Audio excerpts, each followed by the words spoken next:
Beleza, pessoal? Tudo bem com vocês? Eu tô trazendo uma dica boa aqui para vocês, que eu tô pegando muito aqui na minha cidade. Os clientes estão reclamando do barulho na condensadora, que está vibrando muito a parede.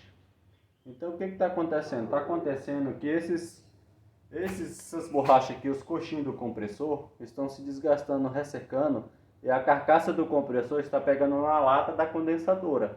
E está fazendo com que vibre a parede e vibrando o aparelho. Muito barulho mesmo. Aí o que eu estou fazendo aqui na minha cidade?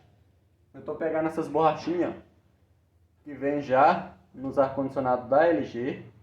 Eu estou pegando, cortando ela aqui nesse buraquinho aqui, ó, levantando o compressor e colocando aqui debaixo, ó, debaixo da outra borracha que já tinha.